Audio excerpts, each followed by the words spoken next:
لله نحمده ونستعينه ونستغفره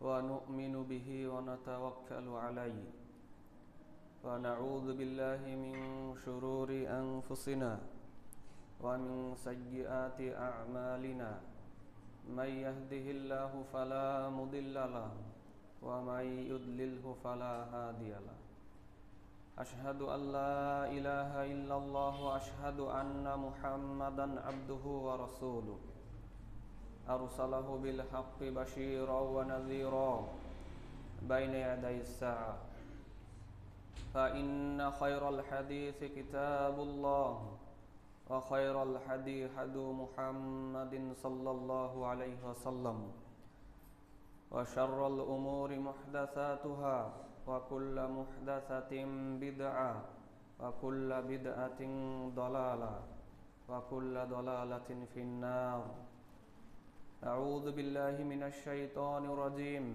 بسم الله الرحمن الرحيم إن الذين يتلون كتاب الله وأقاموا الصلاة وأنفقوا مما رزقناهم سرا وعلانية يرجون تجارة لن تبور إلى آخر الآية। সকল প্রশংসা আল্লাহ সুবহানাহু ওয়া তাআলার জন্য এবং যাবতীয় দরুদ ও সালাম বর্ষিত হোক শেষ নবীর উপর সাল্লাল্লাহু আলাইহি ওয়াসাল্লাম। আপনাদের সামনে আজকে আমার আলোচনার বিষয় যাকাত আদায় করার গুরুত্ব এবং যাকাত না দেওয়ার পরিণতি। আল্লাহ সুবহানাহু ওয়া তাআলা তৌফিক দান করলে আমরা এই বিষয়ের উপরে সংক্ষিপ্ত আকারে আলোচনা রাখার চেষ্টা করব ইনশাআল্লাহ। যাকাত শব্দের অর্থ হচ্ছে পবিত্রতা বা বৃদ্ধি পাওয়া। আমরা যদি যাকাত দেই, যাকাত আদায় করি, আমাদের সম্পদ পবিত্র হবে। আর যাকাত আদায় যদি আমরা না করি তাহলে আমাদের সম্পদ অপবিত্র থেকে যাবে। যাকাত দিলে সম্পদ বৃদ্ধি পায়, এই জন্য যাকাতকে যাকাত নামকরণ করা হয়েছে। আল্লাহ সুবহানাহু ওয়া তাআলা যাকাত আদায়কারীর সম্পদে বারাকা বরকত বৃদ্ধি করে দেন। আপনার লক্ষ লক্ষ টাকা রয়েছে কিন্তু যাকাত আদায় করেন না, আপনার ওই সম্পদে আল্লাহর বরকত হবে না। কিন্তু আপনার সম্পদের পরিমাণ কম রয়েছে কিন্তু যাকাত আদায় করেন, ইনশাআল্লাহ আপনার ওই সম্পদে আল্লাহর পক্ষ থেকে বরকত হবে। যাকাতের সংজ্ঞা হচ্ছে নির্দিষ্ট পরিমাণ সম্পদের মালিকের উপর আল্লাহ তাআলা নির্দিষ্ট খাতে নির্দিষ্ট পরিমাণ সম্পদ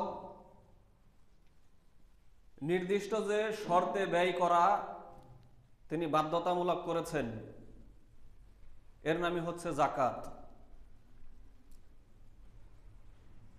অর্থাৎ আপনার উপরে যাকাত ফরজ হলে, নির্দিষ্ট পরিমাণ সম্পদের মালিক হলে আপনার ওই সম্পদটি যখন 1 বৎসর অতিবাহিত হবে তখন আপনাকে যাকাত বের করতে হবে।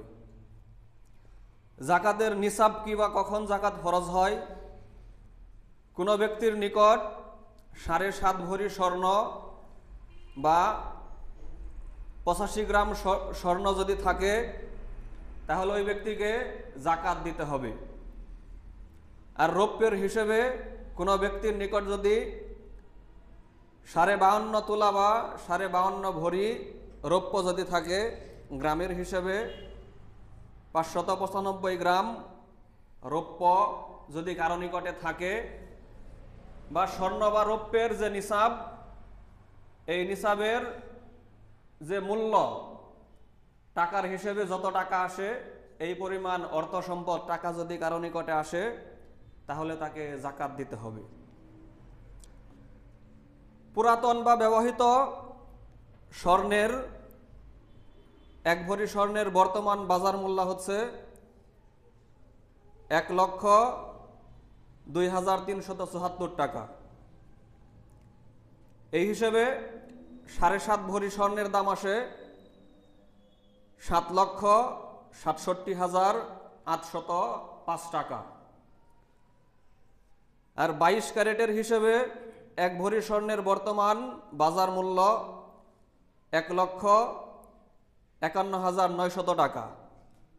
সুতরাং 7.5 ভরি স্বর্ণের দাম আসে, আপনি এটার সাথে 7.5 দিয়ে পূরণ দিলেই এর হিসাবটা বের হয়ে যাবে 11,39,250 টাকা। অর্থাৎ স্বর্ণের হিসেবে কোনো ব্যক্তির নিকট যদি সর্বনিম্ন 7,67,805 টাকা থাকে তাহলে তাকে যাকাত দিতে হবে। আর রৌপ্যের হিসেবে 1 ভরি রৌপ্যের বর্তমান বাজার মূল্য, এটা পুরাতন বা ব্যবহৃত রৌপ্য যেটা, সেটার বাজার মূল্য হচ্ছে 1586 টাকা। আর এই হিসেবে 52.5 তোলার দাম আসে 83,265 টাকা। আর এটা যদি একটু ভালো মানের স্বর্ণের দাম ধরেন, 22 ক্যারেটের স্বর্ণের দাম ধরেন, তাহলে 1 ভরির মূল্য আসবে 2577 টাকা। আর 52.5 তোলার দাম আসবে 1,35,292 টাকা। তাহলে আমরা রৌপ্যের হিসাব থেকে জানতে পারছি, রৌপ্যের হিসেবে কোনো ব্যক্তির নিকট যদি সর্বনিম্ন 83,265 টাকা থাকে তার উপরে যাকাত ফরজ হয়ে যায়।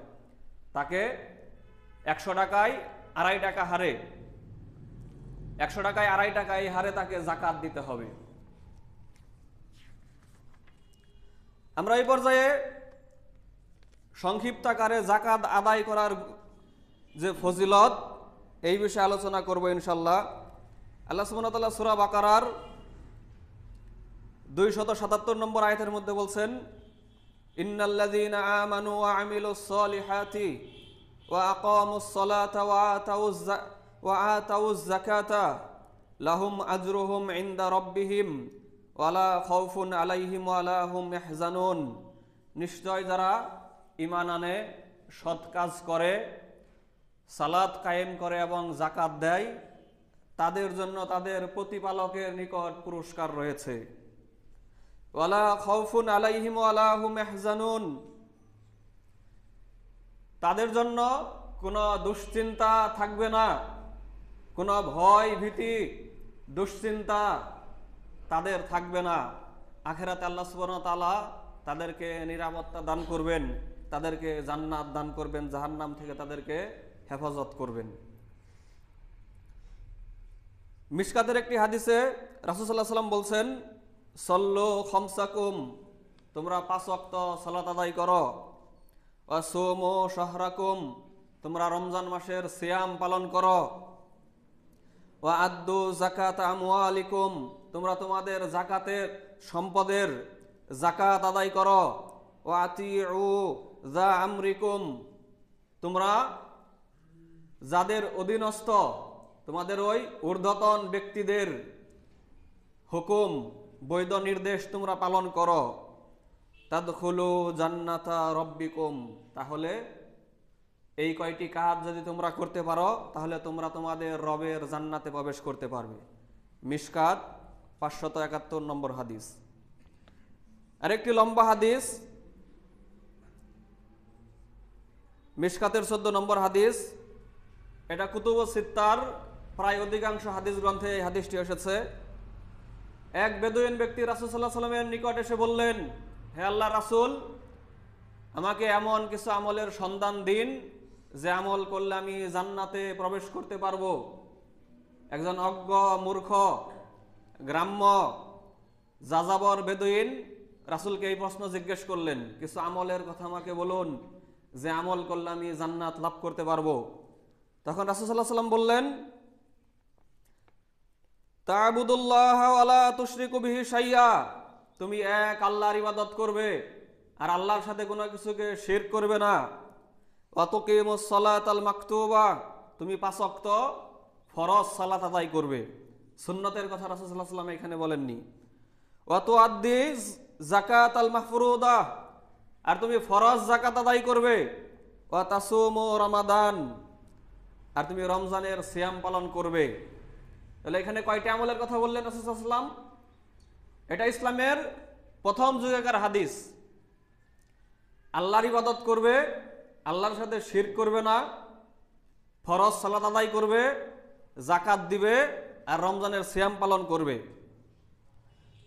ক্বালা ওয়াল্লাযী নাফসি বিয়াদিহি, রাসূল সাল্লাল্লাহু আলাইহি ওয়াসাল্লাম যখন এই 5টি আমলের কথা বললেন, তখন ওই লোকটি আল্লাহর কসম করে বললেন, ওয়াল্লাযী নাফসি বিয়াদিহি লা আযীদু আলা হাযা শাইআ ওয়ালা আনকুসু মিনহু, আমি ওই আল্লাহর শপথ করে বলছি যে আল্লাহর হাতে আমার জীবন রয়েছে, আপনি যে আমলের কথা বললেন আমি এর চেয়ে কিছু কমও করব না, আমি এর চেয়ে কিছু বেশিও করব না, আমি হুবহু এইভাবে আমল করব। এই কথা বলে লোকটি যখন চলে যাচ্ছে, ফালাম্মা ওয়াল্লাহ, এই কথা বলে লোকটি যখন চলে যাচ্ছে, তখন রাসূল সাল্লাল্লাহু আলাইহি ওয়াসাল্লাম বলছেন, মান সাররাহু আয়ানজুরা ইলা রাজুলিম মিন আহলিল জান্নাহ ফালানজুর ইলা হাযা, যে ব্যক্তি দুনিয়াতেই কোন জান্নাতি ব্যক্তিকে দেখে প্রশান্তি লাভ করতে চায়, খুশি হতে চায়, সেজন্য এই ব্যক্তির দিকে তাকিয়ে দেখে। মিশকাতের 14 নম্বর হাদিস। নফল দানের বিষয়ে আল্লাহ সুবহানাহু ওয়া তাআলা বলছেন, ইন্নাল্লাযীনা ইয়াতলুনা কিতাবাল্লাহ, যারা আল্লাহর কিতাব পাঠ করে, ওয়া আকামুস সালাতা ওয়া আনফাকু মিম্মা রাযাকনাহুম সিররা ওয়া আলানিয়া, আর যারা সালাত কায়েম করে, আর আমি তাদেরকে যে সম্পদ দিয়েছি, রিজিক দিয়েছি, ওই সম্পদ থেকে ব্যয় করে। আমাদের সম্পদ এগুলো মূলত আল্লাহর সম্পদ। আল্লাহ সুবহানাহু ওয়া তাআলা যদি আমাদেরকে এই সম্পদ ইনকাম করার, কামাই রুজি রোজগার করার তৌফিক যদি না দিতেন, এই সম্পদের মালিক আমরা হতে পারতাম না। আমাদের হাত পা শরীর দেহ, আমাদের হৃৎপিণ্ড, আমাদের মস্তিষ্ক, এইগুলো যদি সুস্থ না রাখতেন তাহলে আমরা টাকা কামাই করতে পারতাম না। আল্লাহ সুবহানাহু ওয়া তাআলা বলছেন, আমি যে তৌফিক দিয়েছি, আমার তৌফিক লাভ করে যে সম্পদ, যে রিজিক তোমরা লাভ করেছ, আমার দেওয়া ওই সম্পদ থেকে তোমরা ব্যয় করো। আমার দেওয়া ওই সম্পদ থেকে যারা প্রকাশ্যে দান করে, যারা গোপনে দান করে, আল্লাহ সুবহানাহু ওয়া তাআলা বলছেন, ইয়ারজুনা তিজারাতান লান তাবুর, তারা এমন ব্যবসার আশা করে যে ব্যবসায় কখনো লস হবে না। সূরাতুল ফাতির 29 নম্বর আয়াত। সূরা বাকারার একটি আয়াতের মধ্যে আল্লাহ সুবহানাহু ওয়া তাআলা বলছেন, মাসালুল্লাযীনা ইউনফিকুনা আমওয়ালাহুম ফি সাবিলিল্লাহ, যারা আল্লাহর রাস্তায় ব্যয় করে তাদের উদাহরণ হচ্ছে ওই রকম, কামাসালি হাব্বা আমবাতাত সাবআ সানাবিলা ফি কুল্লি সুম্বুলাতিম মিয়াতু হাব্বা, তাদের উদাহরণ হচ্ছে ওই একটি বীজের মতো, দানার মতো, যে বীজটি জমিনে লাগানো হয়, অতঃপর ওই বীজ থেকে 7টি শীষ গজায়, প্রত্যেক শীষে 100টি করে দানা ধরে। আল্লাহ সুবহানাহু ওয়া তাআলা বলছেন, আল্লাহু ইউদাইফু লিমান ইয়াশা, আল্লাহ যাকে খুশি, শুধু 700 গুণ নয়, আমাদের তাকওয়া অনুযায়ী, আমাদের ইখলাস অনুযায়ী কতটুকু আল্লাহকে খুশি করার নিয়তে দান করছি, আমাদের এই তাকওয়া, আমাদের এই ইখলাস দেখে আল্লাহ সুবহানাহু ওয়া তাআলা যাকে খুশি আরো হাজার গুণে, লক্ষ লক্ষ গুণে, কোটি কোটি গুণে তাদেরকে তিনি বৃদ্ধি করে থাকেন। এরকম ভাবে তাদেরকে তিনি সওয়াব দিয়ে থাকেন। আল্লাহু ওয়াসিউন আলিম, নিশ্চয় আল্লাহ বৃদ্ধিকারী, প্রশস্ত সত্তা। হাজারিন, নফল দানের সওয়াব যদি এরকম হয়, তাহলে ফরজ দান করলে আল্লাহ সুবহানাহু ওয়া তাআলা কতটুকু খুশি হবেন। আপনার সারা জীবনের নফল দান মিলিয়েও একটি ফরজ ইবাদতের সমতুল্য হয়তো হবে না। সারা জীবনের নফল দান সদকা মিলিয়েও একবার ফরজ যাকাত আদায়ের সমান সওয়াব হয়তো হবে না আল্লাহর কাছে। আমরা যাকাত আদায় না করার পরিণতি আলোচনা করার পূর্বে আমরা এখানে আরেকটি বিষয়ের আলোচনা করতে চাই। ইসলাম অর্থ হচ্ছে আত্মসমর্পণ করা। 80 থেকে 150 হিজরি ইমাম আবু হানিফা রহিমাহুল্লাহ ফিকহুল আকবরের মধ্যে বলেছেন, ইসলাম অর্থ হচ্ছে আল্লাহর নির্দেশের সামনে আনুগত্য করা, আল্লাহর নির্দেশগুলো মেনে নেওয়া। হাজরিন, যাকাত হচ্ছে আল্লাহর ফরজ একটি নির্দেশ, ফরজ একটি আদেশ। এখন আমাদের ইচ্ছাকে আল্লাহর ইচ্ছার সামনে যদি সমর্পণ করে দেই, সমর্পণ করে দিয়ে আল্লাহর সকল আদেশকে যদি মেনে নেই, তাহলে আমি মুসলিম। আর আল্লাহর আদেশকে যদি মেনে না নেই, অস্বীকার করি, তাহলে আমি আপনি মুসলিম নই। ইসলামের সবচেয়ে অবহেলিত যে ইবাদত, সেই ইবাদতটির নাম হচ্ছে যাকাত। নামাজি মুসল্লি সেও যাকাত আদায় করে না, এরকম লোক আছে কিনা আমাদের সমাজে? এক হচ্ছে নামাজি তো মানুষ পড়ে না, আবার যারা 5 ওয়াক্ত নামাজ আদায় করে, কন্টিনিউ যারা 5 ওয়াক্ত নামাজ আদায় করে, যারা কন্টিনিউ পড়ে না তাদের কথা বাদই দিলাম, 1-2 ওয়াক্ত পরে, শুধু জুমা পড়ে, বা রমজানে 2-4 ওয়াক্ত পড়ে, বা 2 ঈদের সালাত পড়ে, তারা হিসাবেরই বাহিরে। যারা 5 ওয়াক্ত নামাজ আদায় করে তারাও যাকাত আদায় করে না। তাহলে আমরা কি মুসলিম হতে পেরেছি? হাজারিন, ইসলাম এটা এমন কোন ধর্ম নয় যে আপনি মুসলিম ফ্যামিলিতে জন্মগ্রহণ করেছেন তাই বলে আপনি আল্লাহর কাছে আর রাসূলের কাছে আপনি মুসলিম হিসেবে গণ্য হবেন। এটা হিন্দু, বৌদ্ধ, খ্রিস্টানদের মতো ধর্ম নয়। আপনাকে কাজে কর্মে আল্লাহর কাছে আত্মসমর্পণ করে দেখাতে হবে। ইমান জমহুর উলামায়ে কিরামের মতে, সলফে সালেহিনদের মতে, ইমান হচ্ছে 3টি জিনিসের নাম। এক হচ্ছে অন্তরের স্বীকৃতি, 2 হচ্ছে মুখের ঘোষণা, 3 হচ্ছে কাজে কর্মে বাস্তবায়ন। আপনি অন্তর থেকে যদি যাকাতকে মেনে না নেন, কাজে কর্মে যাকাত যদি না দেন, যাকাত ফরজ হওয়ার পরেও আপনার ইমান, ইসলাম আল্লাহর কাছে গ্রহণযোগ্য নয়। যাকাত আদায় করা যখন কোন জাতি বন্ধ করে দেয়, তখন আল্লাহ সুবহানাহু ওয়া তাআলা ওই জাতির উপরে বৃষ্টি বর্ষণ করা বন্ধ করে দেন। অনেক লম্বা হাদিস, হাদিসটিতে অনেক গুরুত্বপূর্ণ বেশ কিছু কথা রাসূল সাল্লাল্লাহু আলাইহি ওয়াসাল্লাম বলেছেন।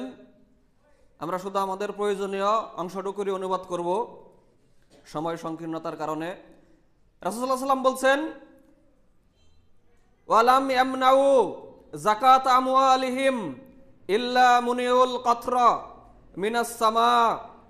যখন কোন জাতি যাকাত আদায় করা বন্ধ করে দেয়, যাকাত আদায় করে না, আল্লাহ সুবহানাহু ওয়া তাআলা তখন ওই জাতির উপরে তার রহমতের বৃষ্টি বর্ষণ করা বন্ধ করে দেন।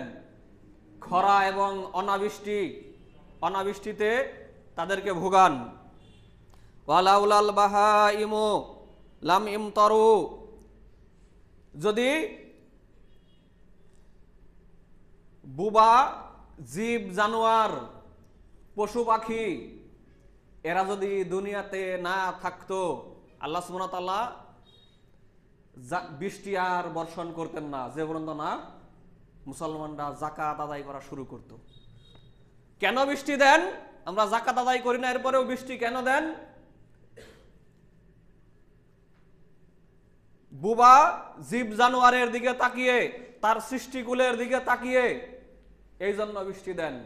মানুষের অকৃতজ্ঞতার কারণে আল্লাহ এত রাগান্বিত হন, তিনি কখনো বৃষ্টি দিতেন না তাদের এই অকৃতজ্ঞতার কারণে।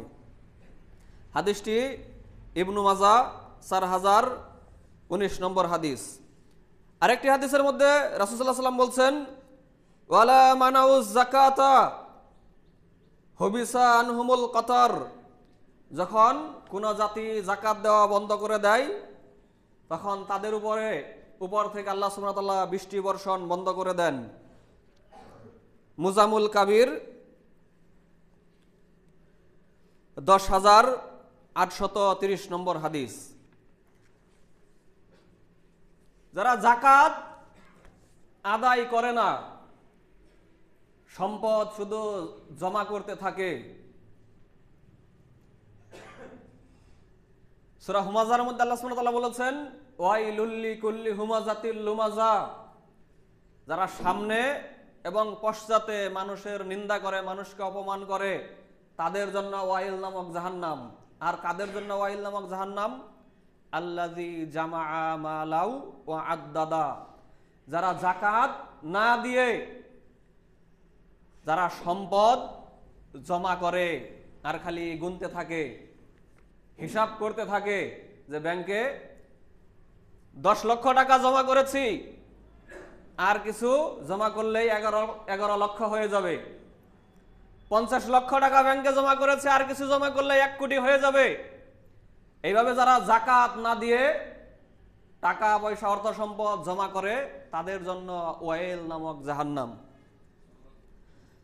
সূরা তাওবার 34 নম্বর আয়াতের মধ্যে আল্লাহ সুবহানাহু ওয়া তাআলা বলছেন, ওয়াল্লাযীনা ইয়াকনিজুনা আয-যাহাবা ওয়াল ফিদ্দাতা ওয়া লা ইউনফিকুনাহা ফি সাবিলিল্লাহ, যারা স্বর্ণ এবং রৌপ্য জমা করে এবং ওইগুলো থেকে আল্লাহর রাস্তায় ব্যয় করে না, স্বর্ণ রৌপ্যের যাকাত দেয় না, ফাবাশশিরহুম বিআযাবিন আলীম, তাদেরকে তুমি যন্ত্রণাদায়ক শাস্তির সুসংবাদ শুনিয়ে দাও।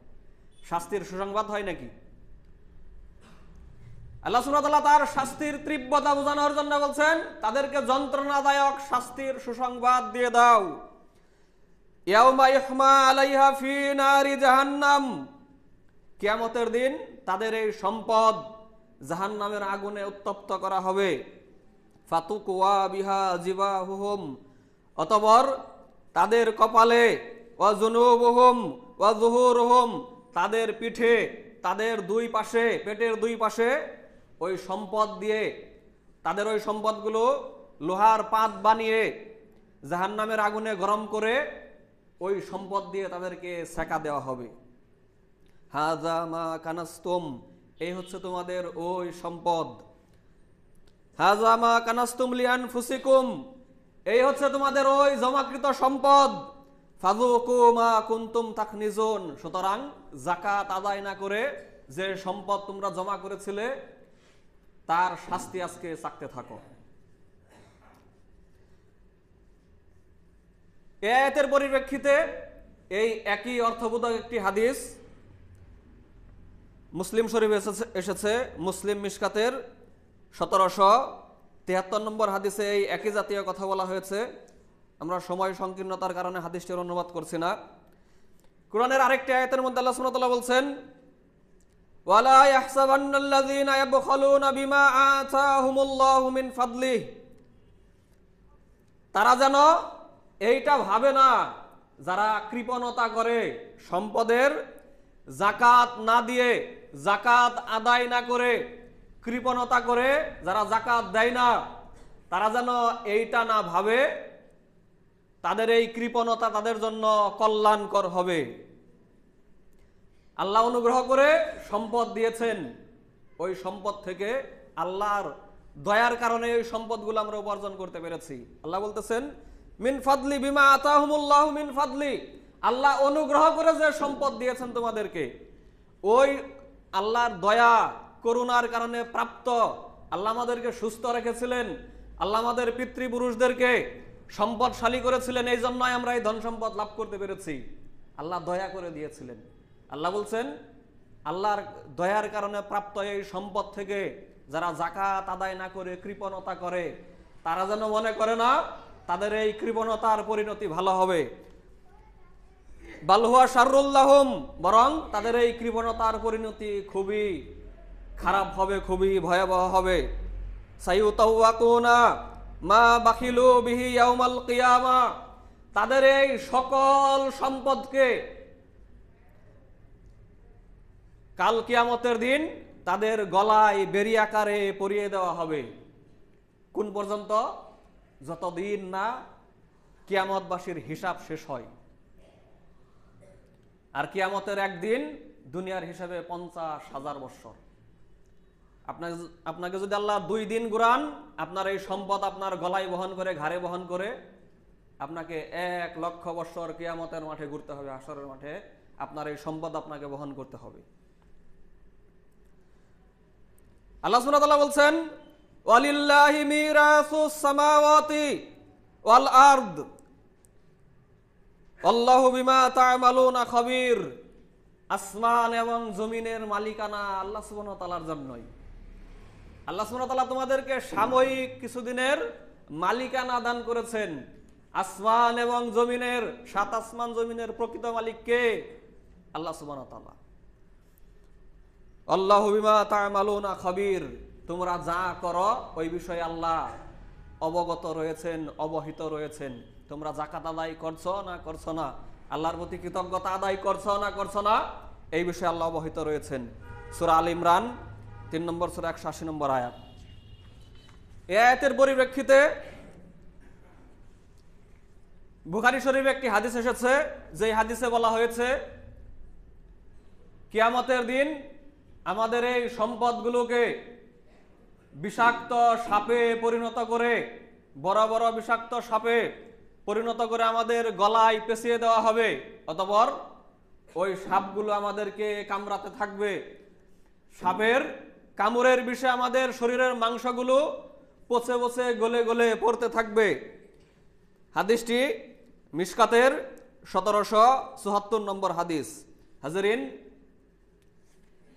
এই জন্যই উলামায়ে কিরামগণ বলে থাকেন, যদি আপনি যাকাত আদায় করার জন্য, যাকাত দেওয়ার জন্য কোনো মানুষ খুঁজে না পান, দেশের সকল মানুষ যদি ধনী থাকে, এরপরেও আপনার সম্পদ আপনার বাড়িতে আপনি গচ্ছিত করে রাখেন না।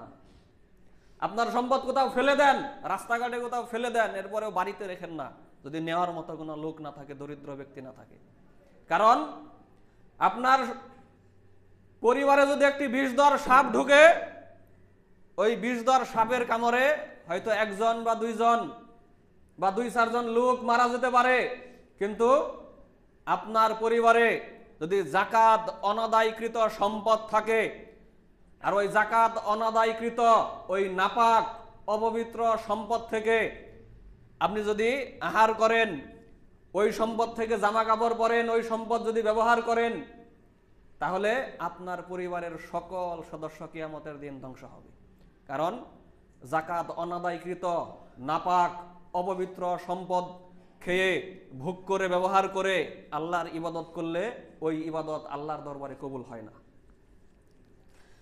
পশু সম্পদের যাকাত না দিলে এর পরিণতি কি হবে, এই বিষয়ে একটি হাদিসের মধ্যে রাসূলুল্লাহ সাল্লাল্লাহু আলাইহি ওয়াসাল্লাম বলেছেন। হাদিসটি মুত্তাফাকুন আলাই, বুখারী মুসলিমের মিশকাতের 1775 নম্বর হাদিস। কাল কিয়ামতের দিন সকল পশুদেরকে আরো হৃষ্টপুষ্ট করা হবে। যে পশুটির শিং ছিল না, ওই পশুটির শিং আরো সুন্দর করে দেওয়া হবে, মজবুত করে দেওয়া হবে। ওই পশুগুলোর সামনে যারা নাকি পশু সম্পদের যাকাত আদায় করতো না, তাদেরকে শুইয়ে দেওয়া হবে। একদল তাদেরকে পায়ের খুর দিয়ে তাদের পশুগুলো পদদলিত করে, পায়ের খুর দিয়ে পদদলিত করে অতিক্রম করবে, শিং দিয়ে গুতু দিয়ে অতিক্রম করবে। আবার আরেক দল আবার ওইখানে এসে হাজির হয়ে আবার পদদলিত করতে থাকবে। এভাবে কিয়ামত পর্যন্ত চলতে থাকবে। হাজরিন, অন্যান্য আমলের হিসাব খুব দ্রুত হয়তো বা আল্লাহ সুবহানাহু ওয়া তাআলা নিয়ে নেবেন, কিন্তু আমরা একটি হাদিস থেকে জানতে পারি, যারা নাকি যাকাত আদায় করে না, যাকাত অনাদায়কারী ব্যক্তিকে সমগ্র হাসরবাসীর বিচার শেষ হওয়া না পর্যন্ত আল্লাহ সুবহানাহু ওয়া তাআলা যারা নাকি যাকাত আদায় করে না তাদেরকে শাস্তি দিতে থাকবেন। এটা কিয়ামতের মাঠের শাস্তি, এখন পর্যন্ত জান্নাত বা জাহান্নাম হয়নি। এটা হাসরের মাঠের শাস্তি। স্বর্ণরৌপ্যের যাকাত আপনি দেননি, আপনার স্বর্ণরৌপ্য, আপনার টাকা পয়সা অর্থ সম্পদ, এইগুলোকে জাহান্নামের আগুনে উত্তপ্ত করা হবে। লোহার পাত বানিয়ে জাহান্নামের আগুনে উত্তপ্ত করা হবে, এরপরে সেকা দেওয়া হবে কপালে, পিঠে, পেটে, শরীরের 2 পার্শ্বে সেকা দেওয়া হবে। কোন পর্যন্ত? যে পর্যন্ত না আদম থেকে শুরু করে কিয়ামত পর্যন্ত সর্বশেষ যে ব্যক্তি এই পৃথিবীতে আসবে ওই ব্যক্তির হিসাব যে পর্যন্ত শেষ না হবে এই পর্যন্ত আপনাকে শাস্তি দেওয়া হবে। পশু সম্পদের যাকাত আদায় না করলে কোন পর্যন্ত এই পশুগুলো আমাদেরকে পদদলিত করতে থাকবে, আমাদেরকে গুতাতে থাকবে, যে পর্যন্ত না আদম থেকে শুরু করে সর্বশেষ যে ব্যক্তি এই পৃথিবীতে আসবে তার হিসাব শেষ না হবে, সমগ্র হাসরবাসীর হিসাব যে পর্যন্ত শেষ না হবে ওই পর্যন্ত আমাদেরকে পদদলিত করতে থাকবে, আমাদেরকে গুতাতে থাকবে। উসর যদি আদায় না করি আমরা, এর শাস্তি কোন পর্যন্ত হতে থাকবে? সমগ্র হাসরবাসীর যে পর্যন্ত বিচার শেষ না হবে, কিয়ামতের ময়দানে যত মানুষ আছে তাদের হিসাব শেষ না হবে ওই পর্যন্ত আমাদের শাস্তি হতে থাকবে। জান্নাত জাহান্নাম এখনো হয়নি, জান্নাত জাহান্নামেরও পরে। রমজানের সাদাকাতুল ফিতর এটাও ফরজ জাকাতের অংশ, এটাও একটি ফরজ জাকাত। রমজানে দেওয়া হয় রোজার জাকাত হিসেবে, এজন্য এটার নামকরণ করা হয়েছে শুধু সাদাকাতুল ফিতর, কিন্তু এটাকে নফল বা সুন্নত ভাবার সুযোগ নেই, এটা ফরজ জাকাতের অংশ। এইটারও যদি এই জাকাতও যদি আদায় না করেন তাহলেও সমগ্র হাসরবাসীর বিচার শেষ না হওয়া পর্যন্ত আপনাকে শাস্তি দেওয়া হবে। রাসূল সাল্লাল্লাহু আলাইহি ওয়াসাল্লাম হাদিসের শেষ অংশে বলছেন,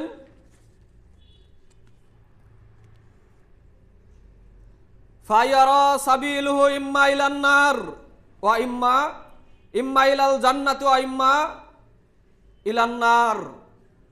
এইভাবে সমগ্র হাসরবাসীর বিচার শেষ হওয়া পর্যন্ত তাদেরকে শাস্তি দেওয়া হতে থাকবে। এরপরে হয়তো তারা জান্নাতের রাস্তা ধরবে অথবা তারা জাহান্নামের রাস্তা ধরবে।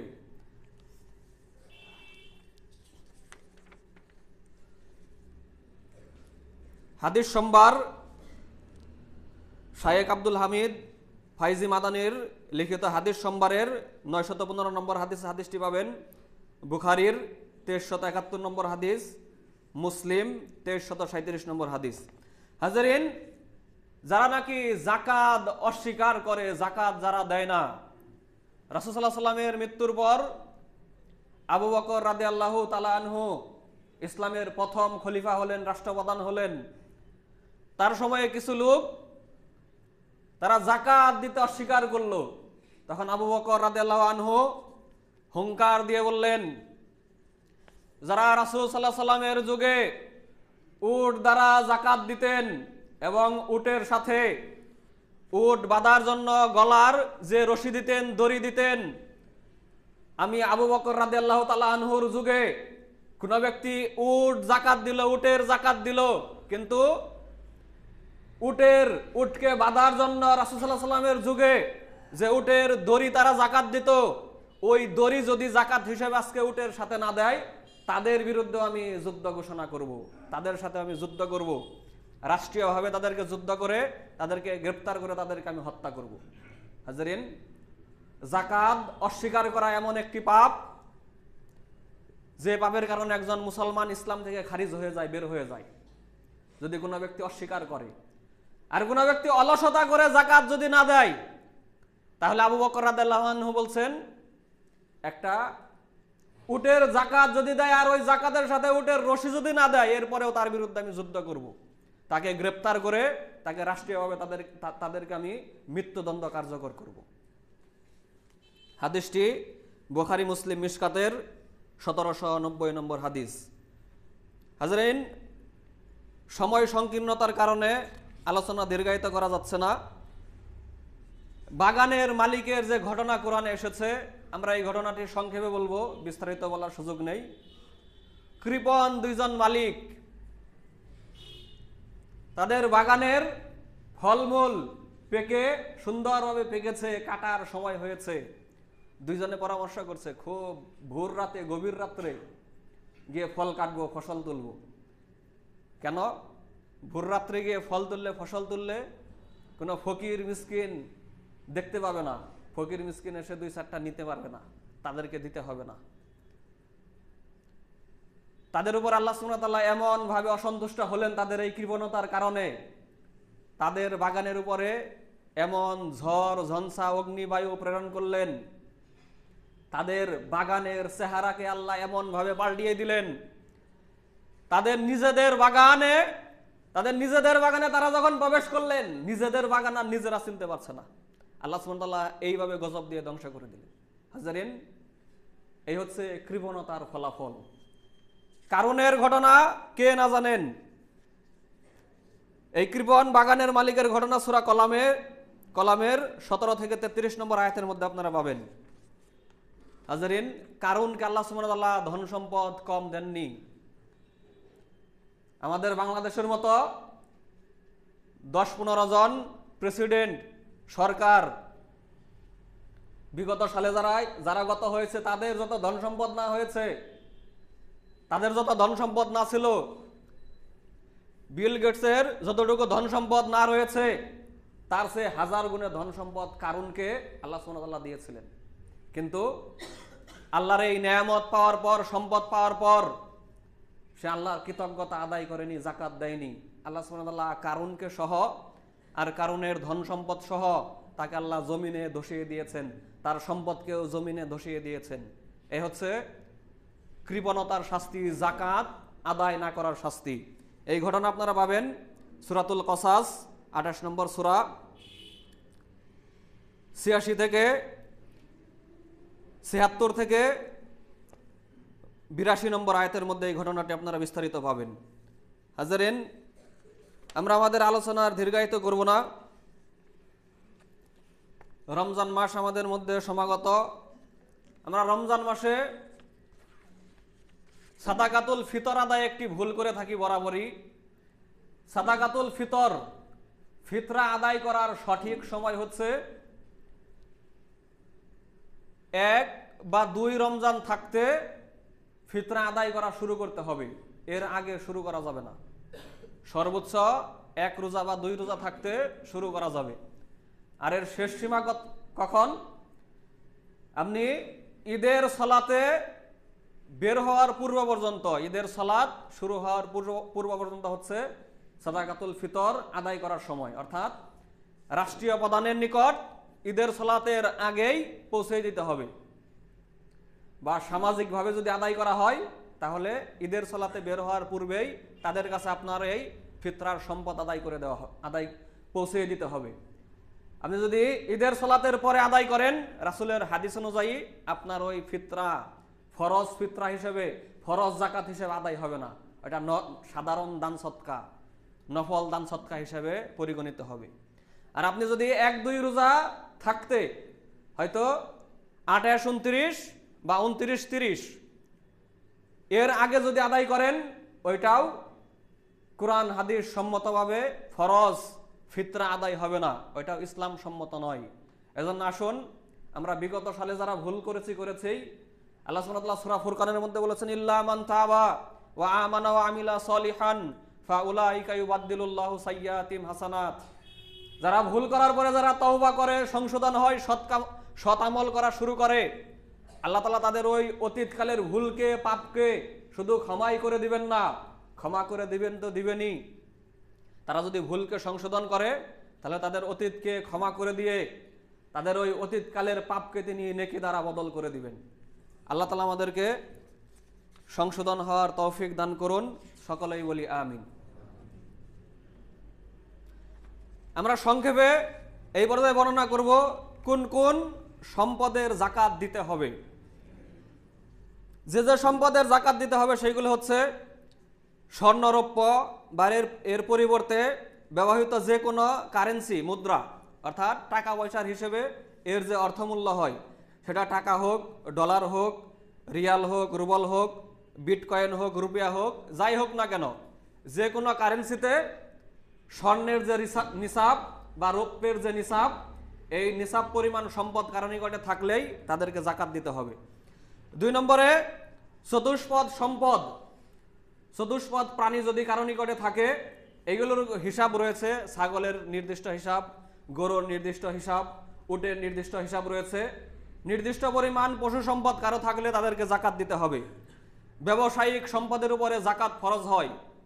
আপনার ব্যবসায়িক যে পণ্যদ্রব্যগুলো রয়েছে, ওইগুলোর হিসাব করতে হবে ক্যালকুলেটর দিয়ে বছর শেষে।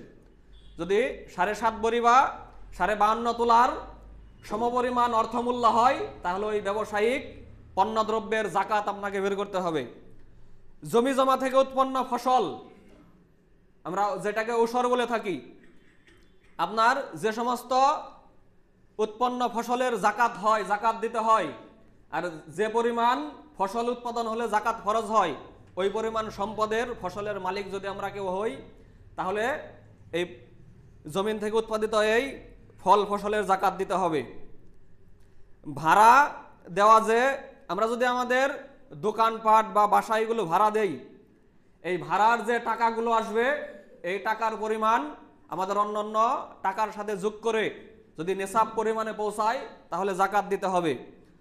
বিক্রয় বা ব্যবসার জন্য ক্রয়কৃত যে জমি, প্লট হিসেবে বা যে কোনোভাবে বা ফ্ল্যাট হিসেবে আমরা যে জায়গা জমি ক্রয় করে রেখেছি, এইগুলোর দাম নির্ধারণ করতে হবে, এইগুলোর দাম কত আসে, ওই দামের উপরে জাকাত দিতে হবে। এটা জমি হোক বা কোনো প্রপার্টি, কোনো সম্পদ আপনি ক্রয় করে রাখলেন, এটা কেনা বেচার নিয়তে, আপনি ওইটার উপরে থাকবেন, নিজের পরিবারকে রাখবেন এই নিয়তে নয়, নিজের ব্যবহারের জন্য নয়, বিজনেস বা ক্রয় বিক্রয়ের জন্য, তাহলে এটা জমি হোক, প্রপার্টি হোক, প্লট হোক বা ফ্ল্যাট হোক, এর উপরে জাকাত দিতে হবে ওইগুলোর মূল্য বের করে। শেয়ার বা স্টকের উপরে, আপনি একটা কোম্পানির শেয়ার ক্রয় করেছেন, ওই শেয়ারের বর্তমান মূল্য কত, আপনার স্টকের মূল্য কত, ওইটার উপরে হিসাব করে আপনাকে জাকাত দিতে হবে। খনিজ সম্পদেরও একটি নির্দিষ্ট হার রয়েছে জাকাতের। খনিজ সম্পদ যদি থাকে তাহলে তাকে জাকাত দিতে হবে। গুপ্ত ধনের জাকাত দিতে হবে, এটারও একটা নির্দিষ্ট হার রয়েছে। আপনি প্রাচীন যুগের স্বর্ণের কোনো বাটি পেয়েছেন, স্বর্ণের কোনো মূর্তি পেয়েছেন, বা স্বর্ণের কোনো পেয়ালা পেয়েছেন, ওইটার বাজার দর কত, এটা হিসাব করে বের করে আপনাকে গুপ্তধনের জাকাত দিতে হবে। এবারে গাড়ি, আপনি গাড়ি, তারপরে auto, CNG, private car, micro, truck, bus, এইগুলো আপনি ভাড়া দিয়ে থাকেন, এইগুলোই আপনার বিজনেস। তাহলে আপনার কি করতে হবে, আপনার ভাড়া কত আসলো এক বছরে, আপনার এক বছরে যত ভাড়া আসবে ওই ভাড়ার উপরে ভিত্তি করে আপনাকে জাকাত দিতে হবে। আমাদের আলোচনা আজকে আর দীর্ঘায়িত করব না। আল্লাহ সুবহানাহু ওয়া তাআলা আমাদের যাদের উপরে জাকাত ফরজ হয়েছে তাদেরকে জাকাত আদায় করার তৌফিক দান করুন, সকলেই বলি আমিন। কত টাকায় কত টাকা জাকাত দিতে হবে এই বিষয়টি সংক্ষেপে বলে আমার বক্তব্য শেষ করব ইনশাল্লাহ। 100 টাকায় 2.5 টাকা জাকাত দিতে হয়, 1000 টাকায় 25 টাকা জাকাত দিতে হয়, 1 লক্ষ টাকায় 2500 টাকা জাকাত দিতে হয়, 1 কোটি টাকায় 2,50,000 টাকা জাকাত দিতে হয়। হাজেরিন, নেক্সট সূরাতে শয়তান আমাদেরকে যাতে ধোঁকায় না ফেলে, আমার জাকাত দিতে হবে 10 লক্ষ টাকা, আমি 2 লক্ষ টাকা দিলাম, আর শয়তান যেন আমাকে এই ধোঁকায় না ফেলে অনেক জাকাত দিয়ে ছাড় দেওয়ার দরকার নেই। আমার জাকাত দিতে হবে 10,000 টাকা, আমি 2,000 টাকা দিলাম, আর শয়তান আমাকে চাকচিক্য করে আমার সামনে এটাকে তুলে ধরলো যে অনেক জাকাত দিয়ে ফেলছো, 2,000 টাকা জাকাত দিয়ে ফেলেছো, এটা অনেক টাকা। হাজারিন, শয়তানের এই ধোঁকায় যাতে না পড়ি, তালবিসুল ইবলিস বলা হয় এইগুলোকে নেক্সট সূরাতে, শয়তানের প্রতারণা, এইগুলো যদি পড়ি কাল কিয়ামতের দিন বাঁচার উপায় থাকবে না। বারাকাল্লাহু লানা ওয়া লাকুম ফিল কুরআনিল আযীম।